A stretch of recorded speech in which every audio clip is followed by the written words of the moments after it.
দখল চাঁদাবাজির অভিযোগ, চট্টগ্রামে যুবদল নেতা বহিষ্কার।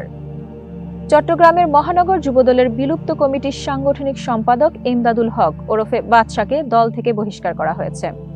দল ও চাঁদাবাজির অভিযোগে গঠিত তদন্ত দলের সুপারিশের পরিপ্রেক্ষিতে তাকে বহিষ্কার করা হয়েছে বলে জানিয়েছে যুবদল। আজ শনিবার যুবদলের কেন্দ্রীয় নির্বাহী কমিটির দপ্তর সম্পাদক নুরুল ইসলাম স্বাক্ষরিত এক বিজ্ঞপ্তিতে এ তথ্য জানানো হয়। জাতীয়তাবাদী যুবদলের কেন্দ্রীয় নির্বাহী কমিটির সভাপতি আব্দুল মোনায়েম ও সাধারণ সম্পাদক মোহাম্মদ নুরুল ইসলাম এ বহিষ্কার আদেশ অনুমোদন করেছেন। দলীয় সিদ্ধান্ত অনুযায়ী এমদাদুল হক ওরফে বাদশার প্রাথমিক সদস্যপদ বাতিল করে তাকে সর্বপর্যায়ের সাংগঠনিক কার্যক্রম থেকে অব্যাহতি দেওয়া হয়েছে।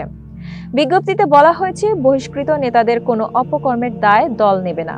তাদের সঙ্গে যুবদলের নেতাকর্মীদের সাংগঠনিক কোনো সম্পর্ক না রাখার নির্দেশও দেওয়া হয়েছে। এছাড়া ভবিষ্যতে এমদাদুল হক দলীয় পরিচয় ব্যবহার করে বেআইনি কোনো কর্মকাণ্ডে জড়িত হলে আইন শৃঙ্খলা রক্ষাকারী বাহিনীকে প্রয়োজনীয় ব্যবস্থা নেওয়ার উদাত্ত আহ্বান জানানো হয়েছে। জানতে চাইলে বহিষ্কৃত যুবদল নেতা এমদাদুল হক আজ শনিবার দুপুরে এক সংবাদ মাধ্যমকে জানান, আমি চাঁদাবাজি কিংবা কোনো দখলবাজির সঙ্গে জড়িত না। দল থেকে কেন বহিষ্কার করা হয়েছে তা বুঝতে পারছি না। এতক্ষণ বার্তা বৈঠকের সাথে থাকার জন্য ধন্যবাদ।